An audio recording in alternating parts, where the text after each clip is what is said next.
Hi, everyone. Thanks so much for joining us. I know it's like the last session of the day, so this separates you between drinking, snacking, napping, whatever that is before casino night. So thanks so much for joining us as we talk about scaling a beauty brand to deliver value versus trend chasing. So a couple of things I wanted to share with you guys just about the beauty market. I don't know if you were aware, but beauty as a totality in a market is about to reach roughly $580 billion by 2027. And it's exponential growth that's coming across all key categories, from skincare, hair care, fragrance.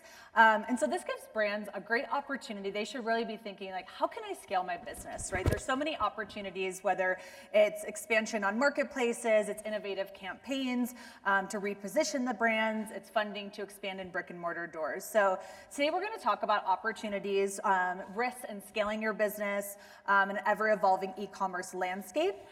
So I'm Marcella Schlitt. I'm the Global Head of Beauty here at Pattern, and I'm going to be your moderator of today's panel. Super excited to do some introductions for our panelists. We've got an inclusive lineup of premium, professional, and clean beauty. So I'm honored to have Christina Peng, who's our Chief Marketing Officer at Coola. If you don't know what Coola is, it's the #1 organic SPF skincare brand.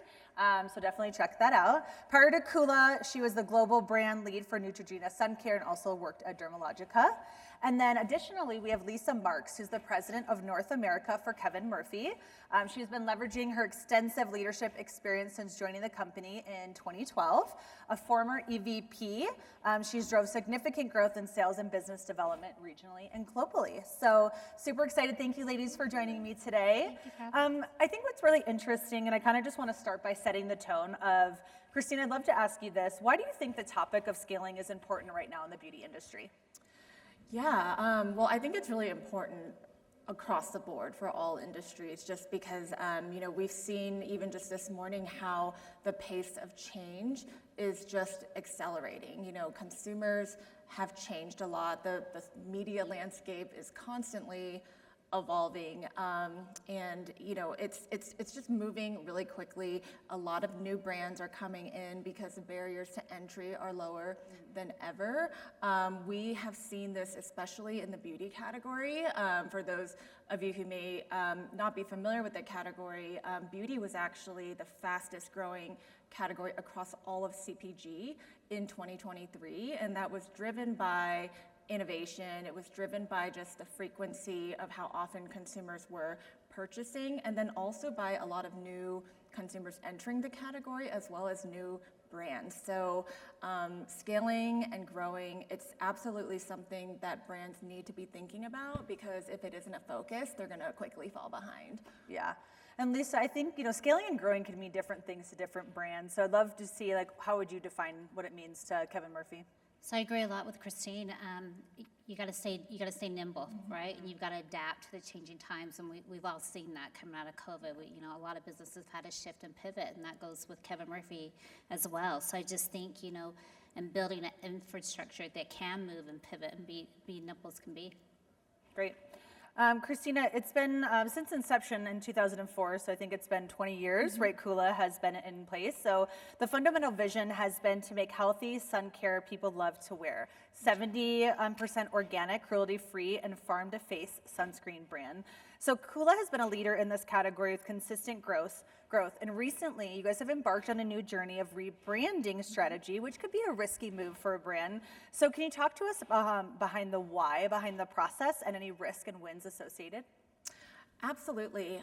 So it goes back to just how much the market is shifting. When Coola first launched, there was no clean segment, there was no premium SPF category, and there were just very few lifestyle brands in the space. So it was just a very different environment. So at the time, the initial goal of our look and feel was to really communicate and embody kind of like our California lifestyle, as well as communicate this premium organic positioning. But you fast forward to today, and clean sustainability, that's table stakes. Now the consumer has also changed a ton. I think since the pandemic, there's just been so much more interest in clinical claims. Consumers want to see the proof that products are going to do what they say they're going to do. And there's also been a shift from only focusing on kind of like what something's formulated without to what's actually in the formula. So you're even seeing consumers just be really informed and wanting very kind of like technical ingredients like niacinamide and retinol. So with all of these shifts, you know, I think it was just really important for us to kind of reevaluate how we were coming through to the consumer to make sure that our brand was still resonating and relevant. So, you know, we didn't actually change our positioning. So, you know, and I think internally we call it more of a refresh than a rebrand, because our positioning is still the same. You know, we're still committed to making healthy, organic SPF skincare that people love to wear because they love how it feels.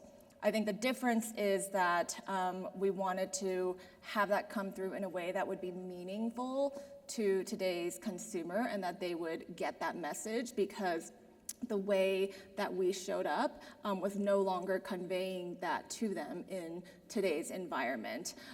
So we, you know, reevaluated how we were showing up across all touch points. So packaging, you know, our shelf, as well as our digital presence.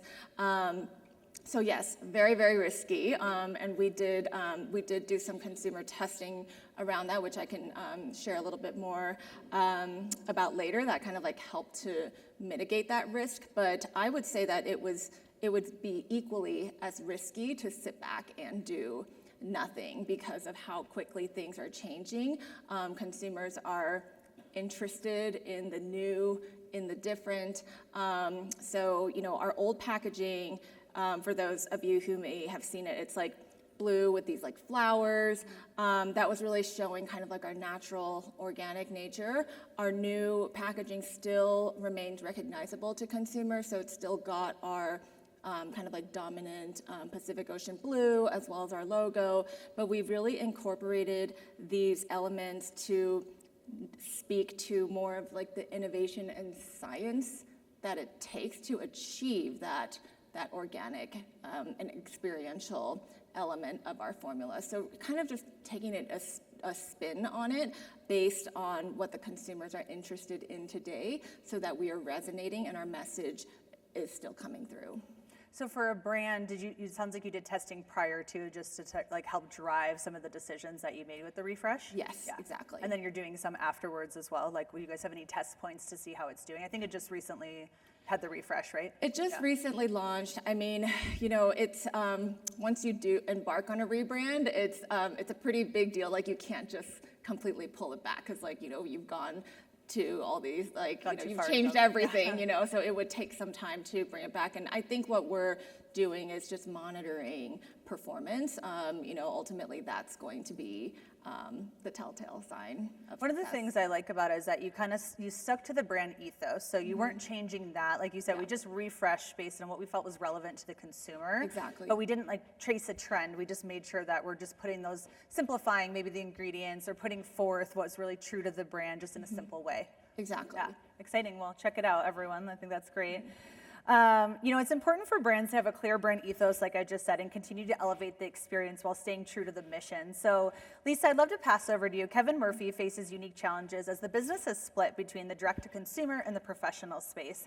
So in beauty, we find that brands just continue to launch products as a means of growing versus working on fundamentals. I'd love to hear Kevin Murphy's strategy around that. Yeah, so great question. So when we launched in North America 17 years ago, we were a professional salon-driven brand only. So we were just for the stylist and for the consumer to buy in salon only. And again, like I just mentioned, we had a pivot with that, and where, you know, e-commerce and online brands, why it's extremely important to have both for your businesses. Why innovation is really, really important. We don't need to have 20 washes, and, you know, we call our shampoos washes. We don't need to have 20 of them, right? So we want to have a well-balanced approach, you know, while still, you know, enticing the consumer and what needs to happen. So you have to have that well-balanced approach. What, you know, education really plays a huge part of this too. So, you know, we do it through customer loyalty programs and educating through our salons and just making we have the right spaces for everything. So, we'll still always be innovative, but it's more, you know, where we can just balance out and really educate people on our brand and, what's the best product for them, going through online testing and product matchmaking, tests, because you might want to use a moisturizer and wash, but they might need a conditioner for something that's fine hair. So it's more along the lines of a lot of education as well. Which I think is great. That's a huge area for growing a brand, right, is educating the consumer on what products to use or how to mix and match the products. I think another critical piece, and we talked about this earlier at a fireside chat, is the customer loyalty piece. And so I'd love to hear from both of you guys how you're engaging with your consumers. Are you soliciting any feedback or getting any inspiration that really helps them grow and scale and evolve the brand? So we can start with you, Christina. Sure. I think we do it in a few different ways. So our content team is just monitoring like our social channels all the time, staying really close to see kind of like what our community is saying about us, but also just what consumers are saying about kind of like the skincare category and their needs in general. We also pay a lot of attention to reviews, whether that's coming through as written reviews or whether we're hearing it from customer service, to just make sure we understand, what is hitting them right versus what continues to be pain points. And actually, speaking of customer service, I think one thing that I'm really proud that we do is we actually involve them in the innovation process. So a lot of times, when we're kind of like up at the front end of doing our innovation ideations, we actually invite our customer service team to be a part of that process because they are on the front lines talking to customers every day. So we want to make sure that we are surfacing any trends and insights that they are hearing, and just include them in that ideation process as well. And then finally, of course, just kind of traditional research methods as well. So we've done some focus groups to really kind of like stay engaged and understand what they need as well. And we'll do that with loyal consumers, but also with consumers who have never heard of Coola. That was like an example of like how we tested some of our rebrand as well. Like we actually put a lot of those elements and designs kind of in front of people to understand like, hey, is this coming through? Is this going to resonate with you? Or do you hate it? Do you love it? And we were just really thrilled to find that among both groups, they unanimously responded like positively to the new branding, which gave us a lot of confidence to move forward. But yeah, I think in general, it's just finding all these ways to create those avenues of communication and feedback so that it's two-way and not one-way. And to your point, it's like having the right mechanism in place. That was a question I was going to ask you. Like you can get a lot of feedback, but what are you doing with it and how are you actually like automating it? I think it's super cool that you're bringing in like the customer service team. That's empowering them as well too, because they're on the front lines listening to what customers are saying. So I'm sure that gives them helps build company culture as well too. Absolutely. Yeah. Great, Lisa, we'd love to hear from you. Yeah, so a lot of similarities. It takes us 2 years to bring a product to launch, and the reason for that is just all the tests that we go through and the feedback we get. So we have our test salons that we have all through. We're a global company, so we're sold in 63 countries. So we do a lot of testing with our partner salons before it ever comes to fruition. If it's something that we need to fix, we can correct. Kevin Murphy is actually, there is a man named Kevin Murphy, so he brings all of our products to life. So all the testings, the review is really, really important to us. We have a consumer focus groups as well. And then just building that loyalty through our salons and stylists. They really trust us as a brand to really give us that feedback, whether I wish it was more pliable or whatever the product might be. So reviews are everything for us. On our e-commerce platform, we have customer loyalty programs, and then the same with salons. And we want that feedback. If everyone's always telling us everything we do great, we can't ever change it, improve. So it's really, really important for a brand to have that. Yeah, I love that. I think everyone knows clean beauty is it's not on the rise. It's been a trend for some time and continues to be super important. You guys have both mentioned at some point ingredients and how important they are. Both leaders in that respective category as well too. So I feel like there's still some consumer confusion. Some people are not really clean, or they're not really defined in a certain way. Not really sure if they should choose clean. So I'd love for you to share your perspective, why clean? Why is this important? I know you guys are one hair care, sun care, so maybe it's a little bit different, but. Yeah, well, I think the tough thing with the category is that there is no actual definition of what clean even means. So that in and of itself contributes to so much of the confusion. But when you look at the rest of the world, the US is very far behind in just kind of some like baseline level of clean. Really? So like when you go, like if you look at Europe, for example, there's kind of already common knowledge that there are certain ingredients that are just not healthy for you, and they actually ban over 2,400 ingredients from being in cosmetics, and we do not have that kind of legislation here. We're making progress. So last year, the government did pass some legislation regulating some ingredients on cosmetics, but they banned 11. So we have quite a long way to go. So I think to combat that confusion, it really does boil down to education. And I think brands actually can play a really interesting role in that, because I mean, like brands, like we have a vested interest in that education, obviously, but it is also this this opportunity for us to kind of use our platforms and kind of like shape the narrative. And if you think about some of the big kind of movements, like whether it was like probiotics or organic, or even you need to wear SPF every day, a lot of that narrative was an education was started by brands before it was kind of picked up by mainstream media. So yeah, we make education kind of like a big content pillar for us, and it's all revolving around answering that exact question of like, why do you want organic skincare? Why is it important that our brand is organic? I didn't realize in Europe the legislation was that much more, like, had a higher bar, I guess, than we could say in the US. As a brand, are you ever like leveling up to those banned ingredients as you're like creating new products?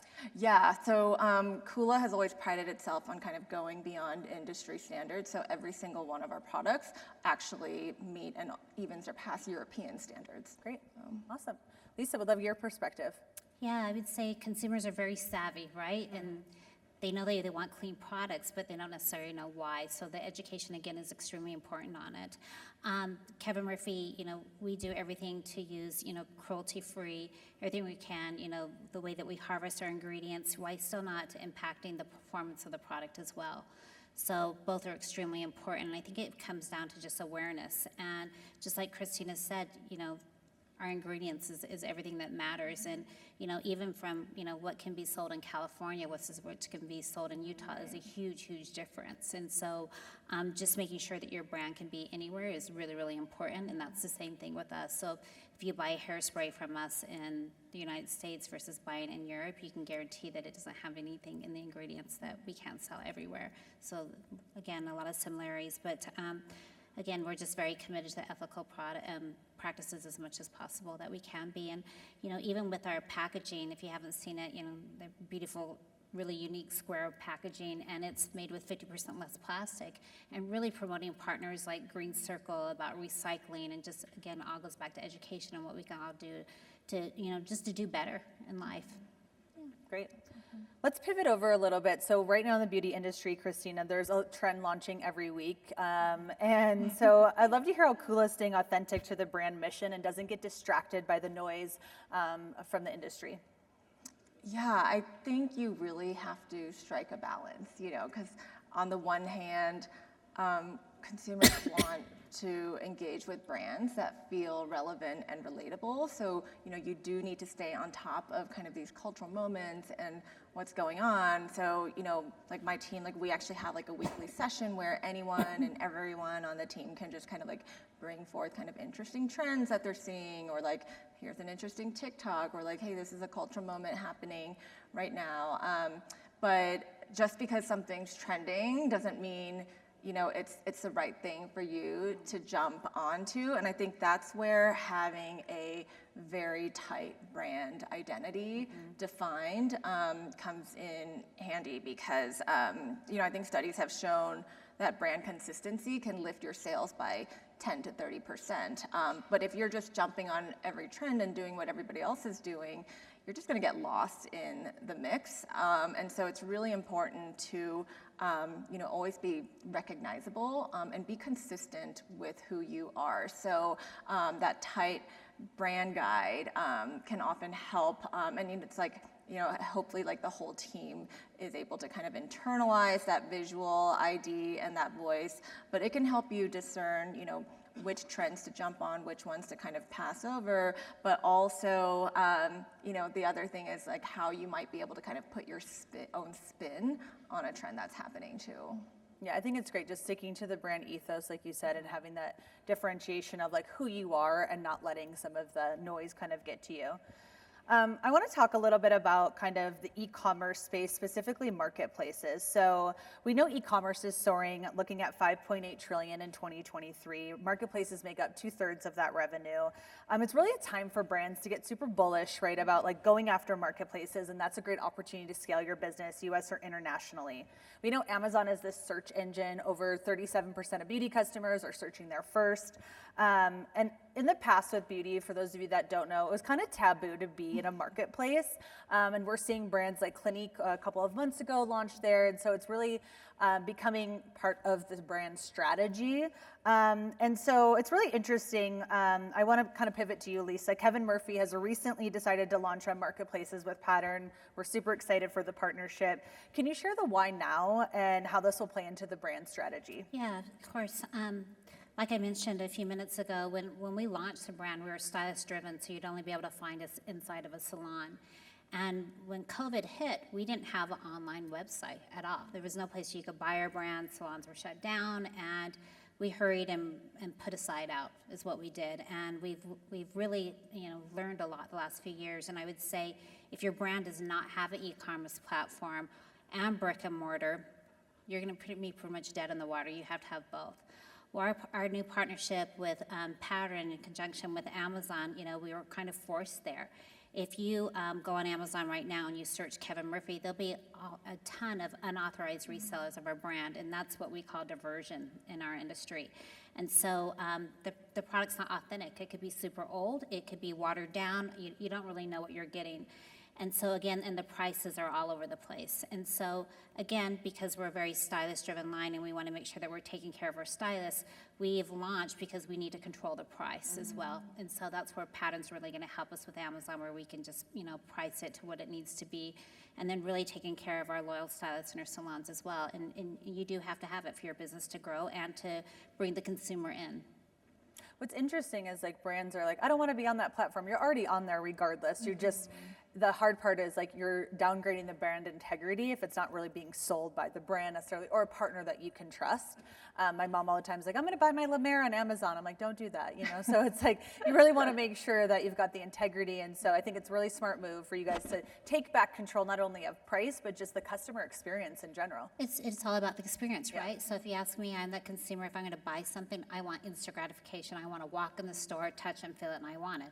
That's my age group, right? But if you're my daughter, she probably gets 4 boxes a day of Amazon, and that's where she wants to buy it. She's got 3 kids, busy, so you really have to cater to all the different consumers. Yeah. Christina, we'd love to hear how's your marketplace strategy playing into your business? It's a huge part of our strategy, and I think it all comes down to just being consumer-centric. In order to stay consumer-centric, you have to be where the consumer is, and part of that is just making it easy for them to find you. I think with just how the attention economy these days, there's just so much competition that you want to make it easy. You don't want to spend a ton of money trying to get them to go somewhere where they're not naturally going. It's like if that's where they are, that's where you need to be. And I think in the past, there's been especially in the beauty industry, a lot of brands will almost tie their brand identity to a channel, like, oh, we're a Sephora brand, or we're an Ulta brand, and you're right, it used to be very taboo, but the consumer and the market just constantly evolves, and so it's really important to make sure that we're evolving with them. And so being on marketplaces has been a huge part of our strategy, and in fact, that's where we're seeing the most growth. Oh, really? Nice. How are you looking at international expansion? Do you think that'll be a strategic play for the brand? Yeah, I think so. I mean, we are in a lot of countries, but more because Coola started in the spas and resorts. So that's kind of like mostly where we play, and we work with some distributors. But I think exchanges offer just a really interesting way to expand because, again, it's this concentrated ecosystem that's contained where consumers are already coming to look for something to shop for. So there's just a little bit more, tools for you to be able to cost efficiently expand into a new market. Great. So social media we know is a major influence, especially in the beauty category. With the rise of TikTok shops becoming extremely relevant in the industry, we're seeing 81% of dollar sales sold through that shop fall into the health and beauty category. It's currently ranking number 14 for health and beauty e-commerce retailers. So what's the brand's positioning? We can start with Lisa. So we're always looking for ways to, stretch our digital reach, and TikTok, as you just mentioned, is huge. It's growing, and so while you'll see us have ads on there, we're carefully making our way there, really studying it and, the consumer behaviors and what we need to do. So, still studying it as a brand of where we need to go. And we've got that fine balance, right? Because we have a pro site and we have a consumer site. So where do you go? You got to take care of them both. So it's a fine line that we walk for it. But it's important to be on there. It's just how we're going to do it. Rephrase, testing the waters a little bit, like slowly engaging to see. Exactly. Yeah. What about Coola? We're kind of in the same space. We have a strong kind of organic presence on TikTok, and it's been really powerful for us in that regard. As far as TikTok shop goes, I think we're definitely still in kind of like that test and learn phase. We've honestly kind of had like mixed results. I think when we first heard of it, it was like, oh, is it just like something you like switch on and all this is gonna happen? But I think what we're finding is just like any other sales channel, you need to kind of put the right resources behind it to really make it work. I think another interesting thing that we're seeing, and I was sitting in the TikTok session earlier, so I think maybe there's some different kind of like opportunities for us or things we can potentially learn from other brands, and maybe it's like partnering with the right creators, but at least the influencers and creators that we have partnered with, when we've approached them with shops, sometimes we've actually gotten some kind of like mixed feedback. I think some of the bigger influencers were actually a little afraid that it would kind of take away from their authenticity. So they actually declined, like, even though we were on the platform, some of them, we were like having paid partnerships with them. But we know that TikTok absolutely can drive sales because we've had those viral moments before, even without the affiliate code. So I think there's so much potential. So we definitely want to play there, but right now we're kind of approaching it a little slowly as we kind of try to figure it out. It's like, what's the unlock, right? It's like not everyone's sure, and it's maybe different for every brand a little bit too. So lots of testing still in that space. Yeah. Okay, so as we round it out, we're going to close it out. I'd love for each of you guys to answer this for the group. If there was only one thing you could hope people in the audience do today as a result of the conversation, what would it be? I'll pass it to Lisa first. I would say if there was one thing you take away is, for you really to engage with your stylist, right? So if you're looking to purchase Kevin Murphy, go to your stylist and buy it from the salon. And if you're not buying it from the salon, really make sure you go to that authorized channel and go to our website and do some research on it. We have what's called a product matchmaker test that you can go through that can give you like a suggested recommendation. Because we're not a brand that you can just pick something up off the shelf. You really need to have some education to use it. So I'd say anything support your local salon and your stylist. And then from there, if you want to buy online, then great, buy from one of our authorized channels, whether it's our Kevin Murphy website or our new relationship when we launch with Pattern, or through, we have salons that are approved to sell online as well. That's what I'd say is buy it through our authorized channel.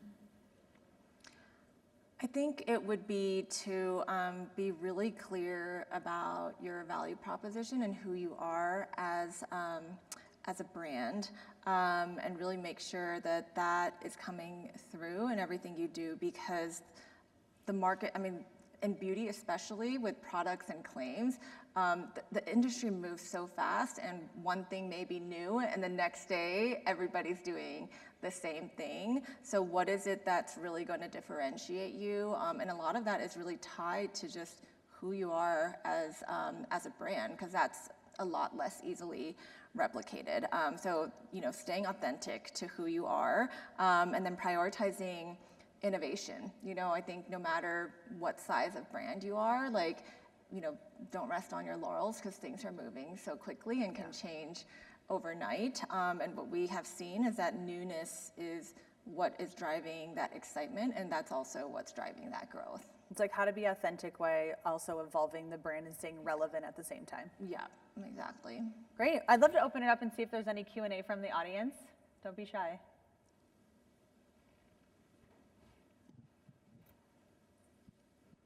I see a hand in the back on the plaid shirt. You have a hand up? No, I'm calling you. All right. Well, I know it's the last session. Thank you guys so much for coming. Thank you, Lisa. Thank you, Christina, so much. It was great to hear your brand stories, and appreciate your time today. Yeah, thank you. Thank for you. having us. Thank you for having us.